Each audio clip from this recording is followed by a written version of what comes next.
Hey, what's up, everybody? This is Charles Sabansi. I want to welcome you guys to another episode of the Dreamerspro Show, where we cover everything from sports, hot topics, classic debates, entertainment, and we give you guys a fresh perspective on things and how we see them. And today we got a pretty interesting show for you guys. But before we get into it, please make sure you like the video and subscribe to the channel. And also, if you want today's full show, is streaming for free on Spotify and Apple Podcasts. We have that pinned in the comment section below. Anyway, let me get into this topic here. So as you guys know, a big piece of news dropped, I believe it was yesterday. We found out that James Harden was being traded to the Clippers. Now, initially, when this was being discussed as a possibility, I, like many people, were against the idea. As you guys know, yes, James Harden is a very good basketball player, but we were questioning his commitment to organizations. As you guys know, he changed 3 teams in 3 years successfully. And now I'm saying to myself, you want to bring James Harden to the Clippers? Why? The team is already fully loaded. I think they had the right complement of players on the roster, so I didn't understand why the Clippers felt the need to bail out James Harden and bring him to their roster, bring him to their team and their roster. But anyway, the trade went down, and the Clippers moved off from Nicholas Batum, Marcus Morris Sr., Kenny Martin Jr. And yesterday we saw Kenny Martin have a very emotional response, which took me off guard. But it really shows you the other side of the business. You know how these decisions affect families that are connected to these players. So they made that move, and then various people now started weighing in on it. Tim Legler seemed to be unmoved by it. Charles Barkley seems to not have a particular position on it. But Draymond Green of the Golden State Warriors seems to believe, that this Clipper team is going to be very formidable, as you was talking to Ernie Johnson from TNT. So what we want to do is we actually want to play what Draymond Green had to say about his outlook on this newly formed Clippers powerhouse. But before we even get into that, this video is brought to you by sponsor Aura. Do you know what the fastest growing crime in America is today? It's identity theft. Imagine trying to log into your email only to see that your password has been changed. Then you start getting weird notifications from your bank and credit cards only to find out that all of your personal and sensitive information has been totally compromised. If you think it can happen to you and your family, just know that in 2020, over 49 million Americans were victims to identity theft, costing them a combined $56 billion. That is why we are excited to partner with Aura, who's the sponsor of this video. Aura is the #1 identity theft and financial fraud protection.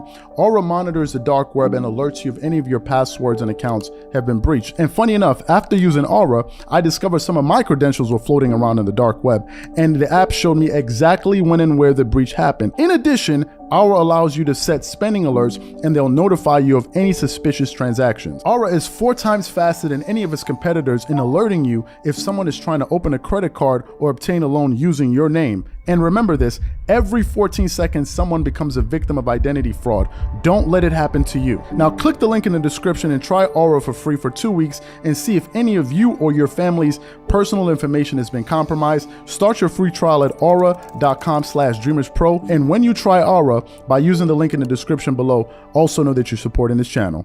Thank you. So what we want to do is, I want you guys to take a quick listen. It's about a minute or so clip. Take a quick listen to Draymond Green talking about the Clippers, and then we'll come back and continue on with the show. Take a listen to that there. James Harden's a Clipper now. So what's your view of LA as a rival in the Western Conference? When you put those names on paper, they'll be as good as any names you can put together. You're talking 4 first ballot Hall of Famers, 2 MVPs, 1 Finals MVP, a perennial All-Star. You can't put much else better on paper. They're also getting older, just like us. I think all of those guys are probably in year 14 or 15 or above. Kawhi's Clay year, so it's 13. And so health will be important as well. And even around those guys, you know, they still got Zubac. They still got Norman Powell. Still got Bones Highland. PJ Tucker in on that deal too with Harden. And then they also have an incredible coach in Ty Lue. So they'll be a team, a force to be reckoned with. You hope to get to the end and see everybody healthy and may the best man win. But they'll be a tough team. So you heard what Draymond Green's outlook is on the Clippers. Now, to be honest with you, I'm a bit surprised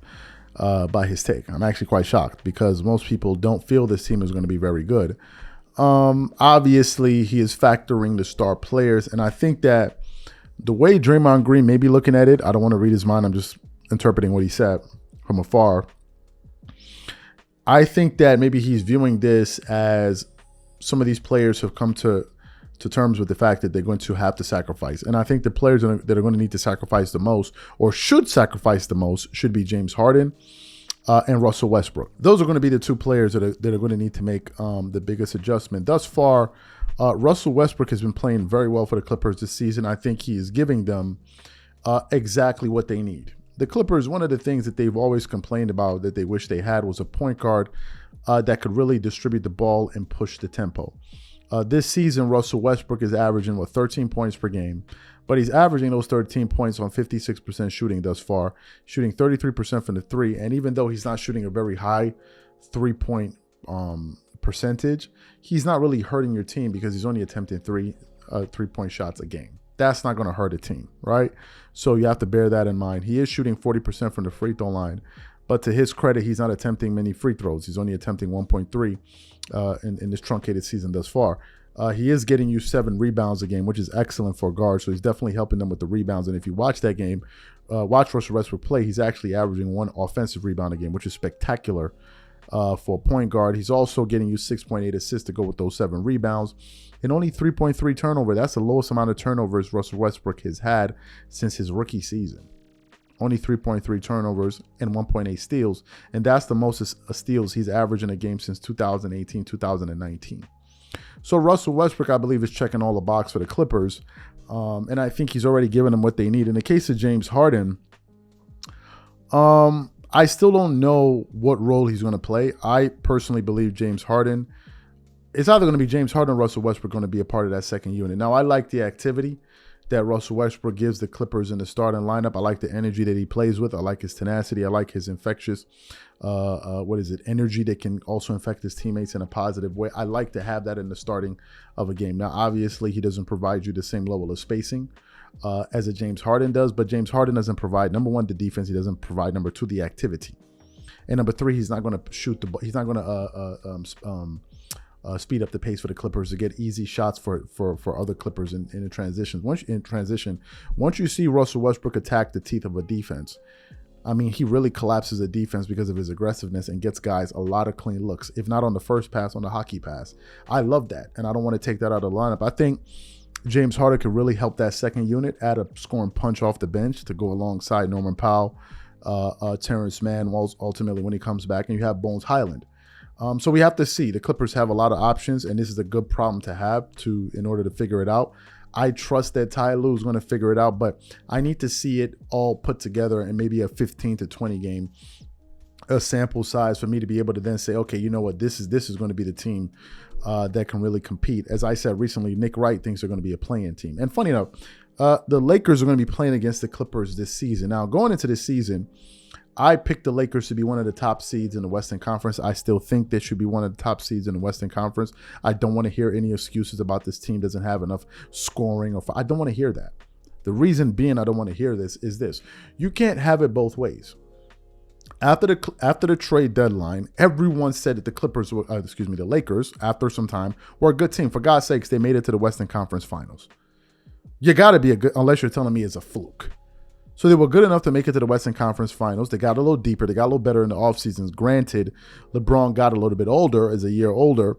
But nevertheless, they're still a very good deep team, and they have, a really good coaching staff. Now, some people disagree with that. I think they were good enough to get to the Western Conference Finals last season. So I don't want to hear this talk about the Lakers are not good. I'm not interested in hearing that talk.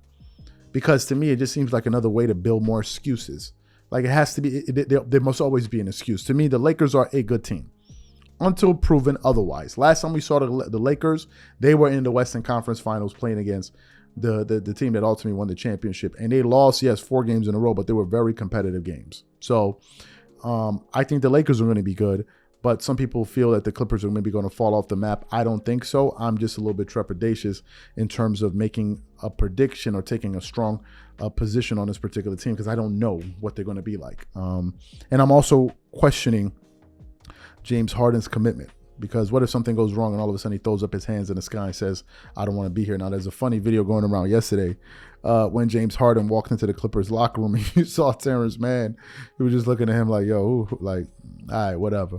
You saw Norman Powell sitting over there. The only person that stood up was Russell Westbrook, and people like the only reason Russell Westbrook did that because he didn't want to make it awkward.